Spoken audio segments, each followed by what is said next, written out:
Turn it up, I told my grandson, Malik, and my voice came out thin like paper. He frowned at me. Grandpa, it's already loud. But I could not hear the words on the TV. I could not hear anything except the pounding in my chest. Before we continue, please comment where you are watching from and subscribe so you can hear more stories like this.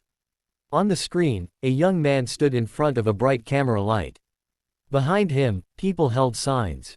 Some were crying, some were shouting. At the bottom of the screen, bold letters flashed, "Local hero saves child from river." The reporter lifted the microphone.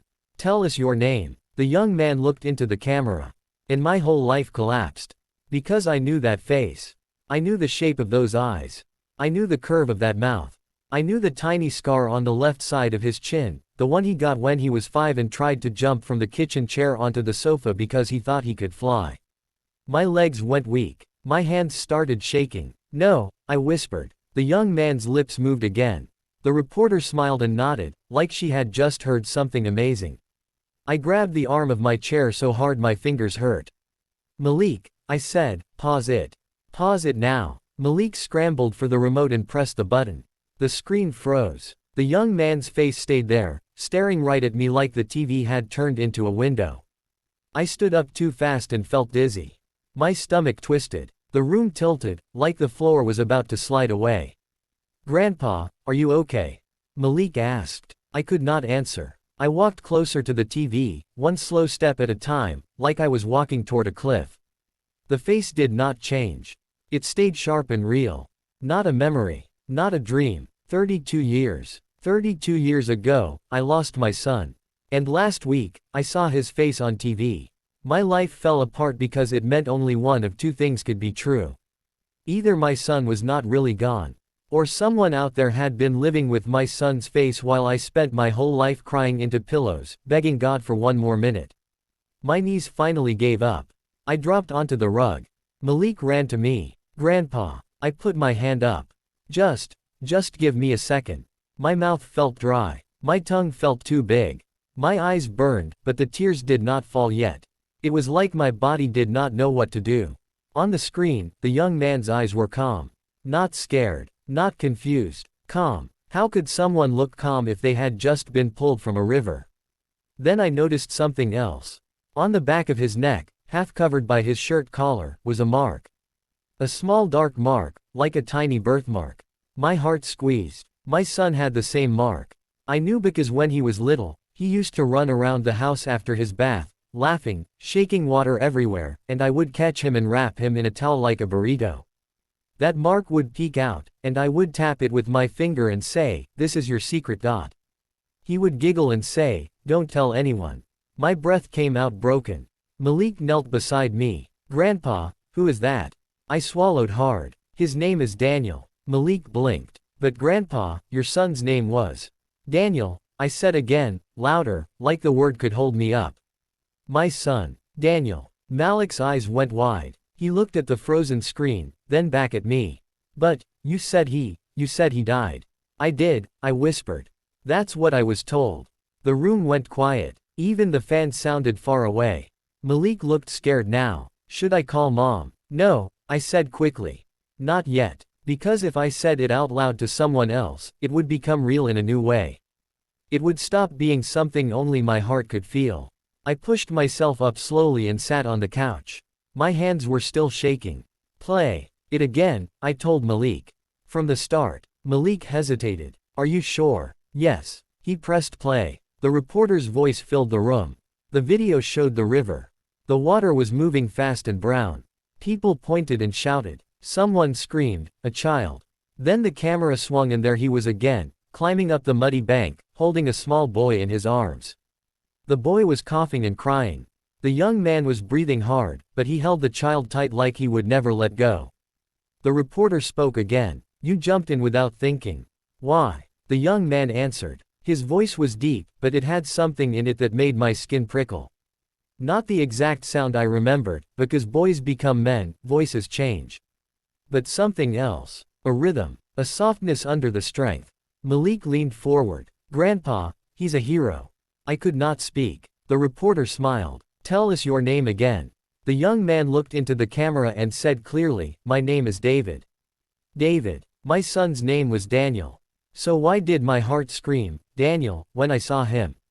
The reporter added, David says he's new to the city. He doesn't have family here. He says he works odd jobs and keeps to himself. Odd jobs. Keeps to himself. No family. 32 years ago, I had a family. I had a wife named Rose, and a son named Daniel, and a small home that smelled like soap and rice and warm bread. We were not rich. We were not famous. But we were happy in simple ways. The kind of happy that makes you think nothing bad can happen to you, because bad things happen to other people on the news, not in your own living room. Back then, Daniel was 8 years old. He had a loud laugh and a small gap between his front teeth. He loved toy cars, and he loved to sit on my shoulders when we went to the market. He would point at things and ask a million questions. Dad, why are oranges round? Dad, why do dogs bark? Dad, if I run fast enough, can I catch the wind?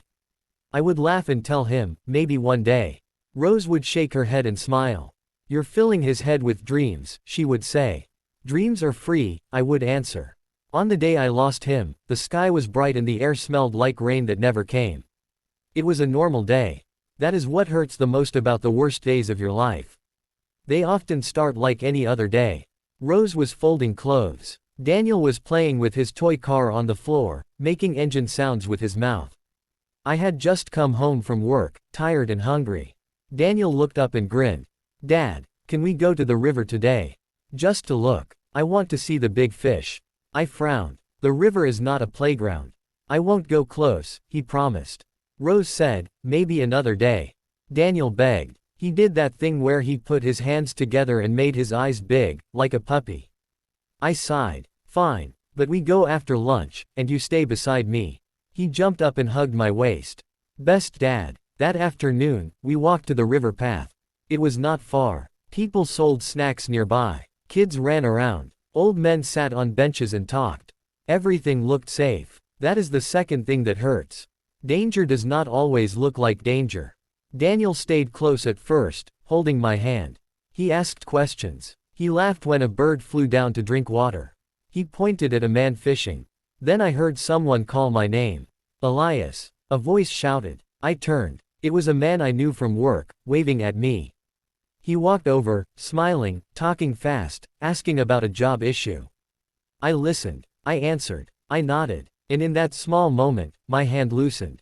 It was only a moment. When I turned back, Daniel was not beside me. My breath stopped. I scanned the path. Daniel. No answer. I took 2 steps. Then 3. My heart started to hammer. Daniel. I called louder. A woman nearby pointed. That boy. He went that way. I ran. I pushed past people. I shouted his name again and again.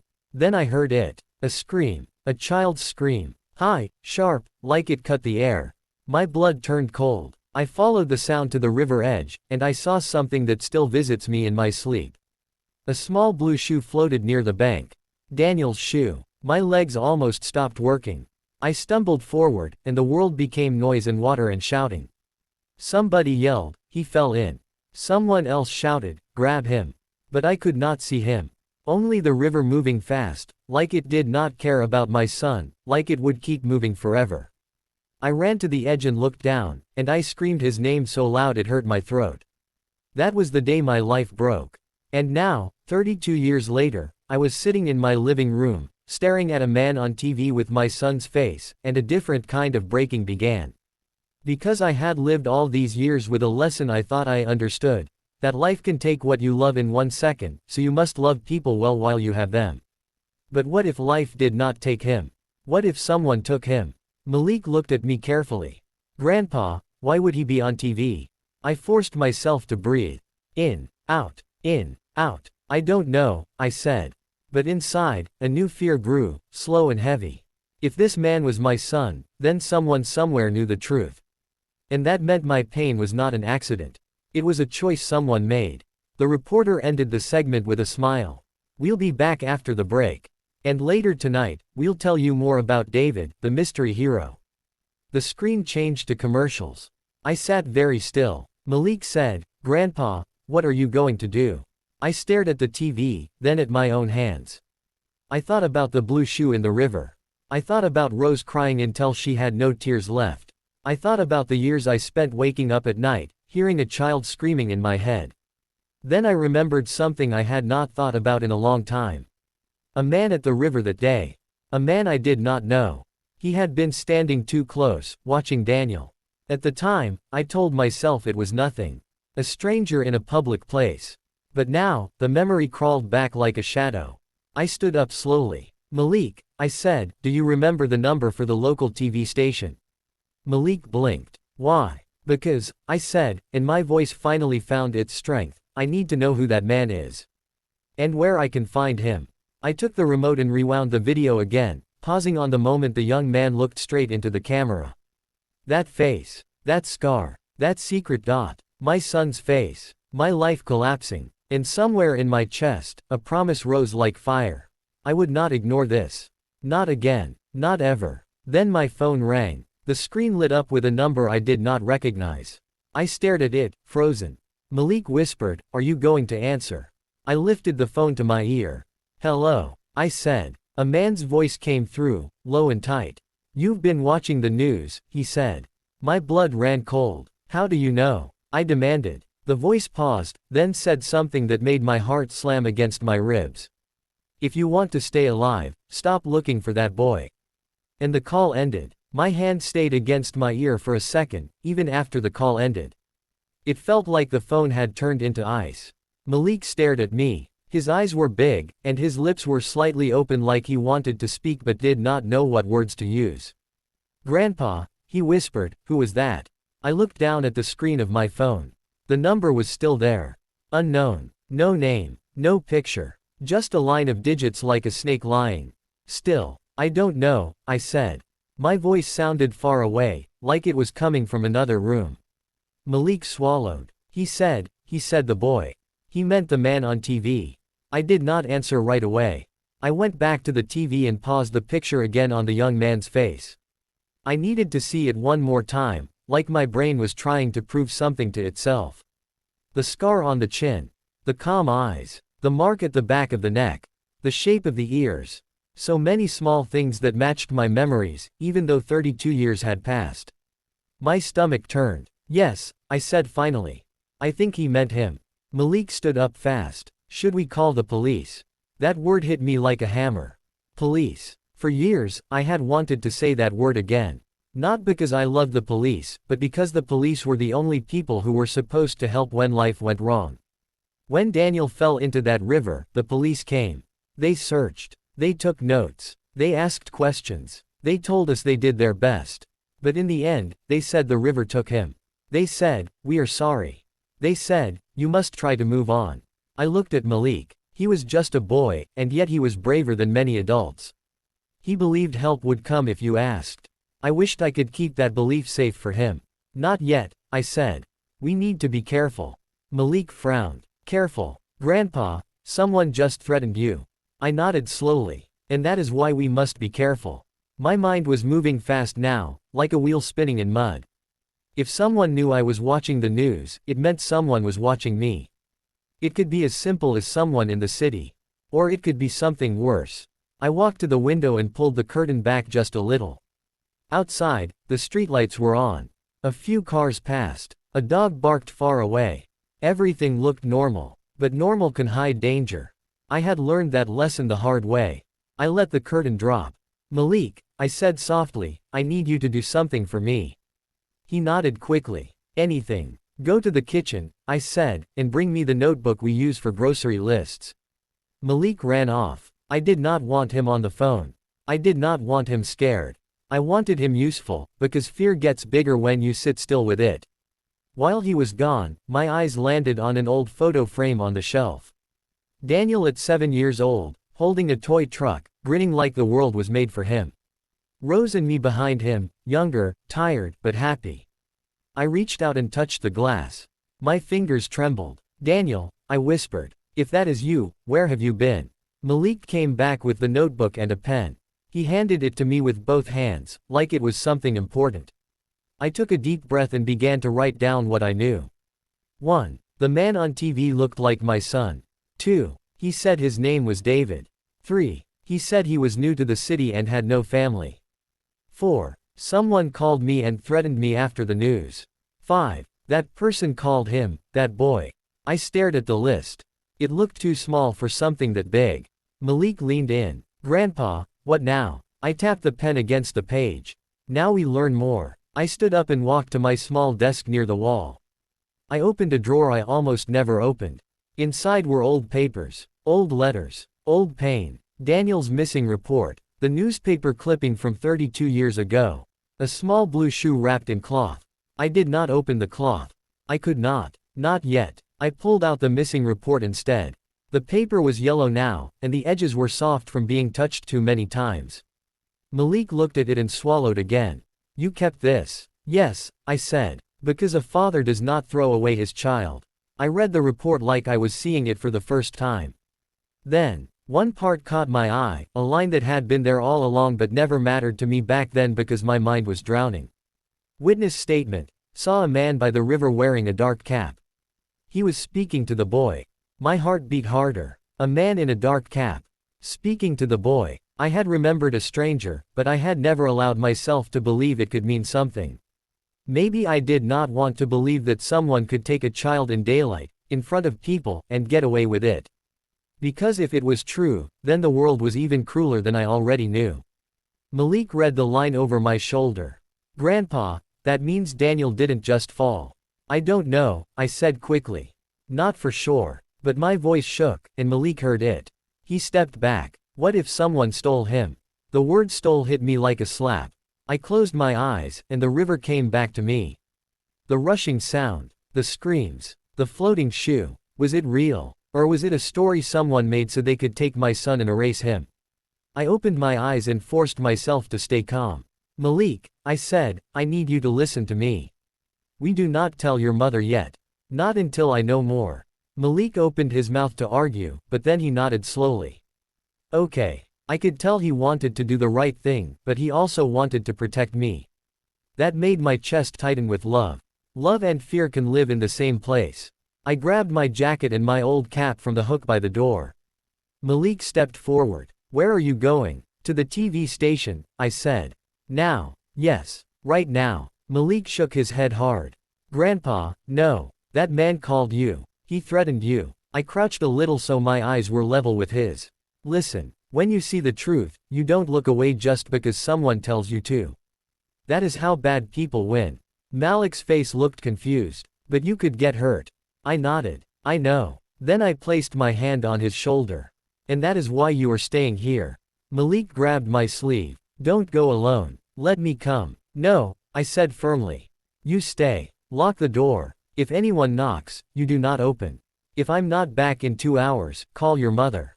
He looked like he wanted to cry, but he fought it. What if they come here? He whispered. I glanced at the window again. My heart thudded. I hated that I could not promise him safety. If anyone comes, I said, you call your mother right away. And you call the emergency number. Understand? Malik nodded. Yes. I stood, and for a second my legs felt old and weak. But then I thought of Daniel's face on the TV, and strength came back like a tide. I opened the door and stepped into the night. The air was cool. The street smelled like dust and food from a nearby stand. My shoes hit the pavement with a sound that felt too loud. Each step away from my home felt like a step into a storm. I walked quickly, checking behind me now and then. A car passed slowly. My muscles tightened, but it kept going. At the main road, I waved down a small taxi. The driver looked at me through the mirror. Where to? He asked. Channel 9 station, I said. He nodded and drove. The city lights blurred past. My mind would not stop replaying the phone call. You've been watching the news. How did he know? Was he close to my house? Was he watching through a window? Or did he know because of something else? Maybe the TV station had my number on record. Maybe someone in the station recognized me. Maybe my name was still connected to Daniel's missing case. Or maybe I was already in a net I could not see. When the taxi stopped, I paid quickly and stepped out. The TV station building was bigger than I expected, bright, with people moving in and out like ants. A security guard stood at the door. I walked up to him. Good evening, I said, trying to keep my voice steady. I need to speak to someone about the man who was on the news tonight. The one they called David. The guard looked bored. Do you have an appointment? No. He shook his head. Then you can't go in. I leaned closer. Please. It's important. It's about my son. That made him glance at me again. His face softened slightly. You can't just say that and walk in, he said. Who do you want to see? The reporter, I said. The one who interviewed him. The guard scratched his chin. Her name is Ms. Hart. She's busy. I'll wait, I said. The guard sighed. Wait over there. I sat on a bench near the entrance. People walked past me, talking, laughing, carrying cameras and papers. Their lives were moving. Mine felt stuck in one frozen frame on the TV. Minutes passed. Then more minutes. My phone buzzed. My heart jumped so hard it hurt. Unknown number again. I stared at it, then answered. Hello. No one spoke at first. Then a soft sound, like breathing. I tightened my grip. Who is this? A whisper came through, almost too quiet to hear. Elias. My blood turned to ice. Because the voice did not sound like a stranger. It sounded like someone I used to hold on my shoulders. It sounded like a man, but inside it was the echo of a boy. Dad, the voice whispered. My whole body went still. I could not breathe. I could not blink. I could only hold the phone and listen to that one word that I had waited 32 years to hear. Dad. Then the line went dead. I sat there with the phone pressed to my ear long after the call ended. Dad. That one word echoed inside my head like thunder that refused to fade. My hands were shaking so badly I had to hold them together. My chest felt tight, like a rope had been pulled around it. I bent forward and breathed slowly, the way doctors once taught me when grief made my heart race. In, out, in, out. The security guard noticed me then. He walked over, his face serious. Sir, are you all right? I looked up at him. My eyes were wet, but no tears fell yet. I need to speak to the reporter. Right now. He hesitated. Sir, my son just called me, I said. The man from the news. He just called me and said one word. One word only. The guard's face changed. He picked up a radio and spoke quietly into it. A minute later, a woman walked toward me fast. She was tall, wearing a jacket, her hair pulled back tight. I'm Ms. Hart, she said. You asked to see me. I stood up, my legs weak. Yes, please. I need to talk to you somewhere private. She studied my face for a second, then nodded. Come with me. She led me through glass doors into a small office. The lights were bright and cold. She closed the door behind us. Sit, she said gently. I sat. She folded her arms. You said something about your son. Yes, I said. The man you interviewed. The one you called David. Her eyes narrowed just a little. What about him? I lost my son 32 years ago, I said slowly. When I saw him on TV, I knew that face. And just now, he called me. Her mouth opened slightly. Called you? Yes. I held up my phone. From an unknown number. He said one word. He said, Dad. The room went quiet. Ms. Hart pulled a chair and sat across from me. Sir, she said carefully, this is a serious claim. I know, I said. I have lived with serious pain for most of my life. She leaned forward. Did he say anything else? No, I said. Just that. Then the call ended. She looked down at her hands, then back at me. David refused to give us personal details. No address. No family. No history. He said he grew up moving from place to place. My heart sank and rose at the same time. Moving from place to place. A child without roots. Did he seem scared? I asked. She paused. Yes, a little. He kept looking around. Did anyone else talk to him after the interview? I asked. She nodded. A man did. Said he was helping him with work. My blood ran cold. What man? I don't know his name, she said. He said he was a friend. Friend. The same word bad people use to hide bad things. I stood up. Please, I said. If there is any way you can help me see him. Talk to him. Anything. Ms. Hart sighed. Sir, if what you're saying is true, this is dangerous. I know, I said. But it is more dangerous to ignore it. She studied me for a long moment. Then she reached for a pen and paper. He left the station about an hour ago, she said. But I know where he usually stays. He mentioned it by mistake. My heart pounded. Where? A shelter near the old rail yard, she said. But you did not hear this from me. I understand, I said. She stood. Be careful. If someone is controlling him, they will not want you near him. I nodded. They already warned me. Her eyes widened. Warned you how? I told her about the first call. About the threat. She pressed her lips together. Then you must be very careful. I thanked her and left. Outside, the night felt heavier. The city no longer looked busy. It looked watchful. I walked fast, my mind racing. A shelter near the old rail yard. I knew the place. It was quiet, forgotten. I called Malik as I walked. Grandpa. He answered, his voice shaky. I'm okay, I said quickly. Did anyone come by? No, he said. I locked the door like you said. Good, I said. Listen, I might be late. Did you find out anything? He asked. Yes, I said. And no, I did not want to scare him more.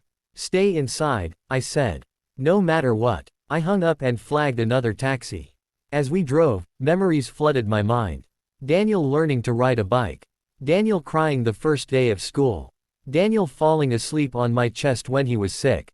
All those moments stolen. The taxi stopped near the rail yard. The driver glanced at me. You sure you want to get out here? Yes, I said. I stepped into the dark. The shelter was a low building with peeling paint. A weak light hung above the door.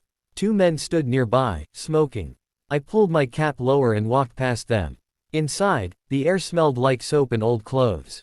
A woman sat behind a desk. I'm looking for a man named David, I said. She looked tired. Lots of Davids. He was on the news, I said. Saved a child. Her eyes widened. Oh, him. Is he here? I asked. She hesitated. He was. Left not long ago. My heart dropped. With who? She leaned closer and lowered her voice. With a man. Tall. Dark jacket. Didn't like questions. My stomach twisted. Which way did they go? I asked. She pointed toward the back door.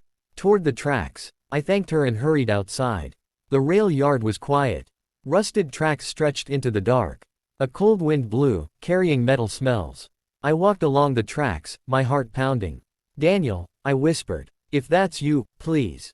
A shadow moved ahead. David, I called softly. The shadow stopped. Slowly, a man stepped into the light from a broken lamp. He was taller than me. Broad shoulders. Dark jacket. Not my son. He smiled, but his eyes were hard. You don't listen well, he said. My heart slammed. Where is he? The man tilted his head. You should have stayed home, old man.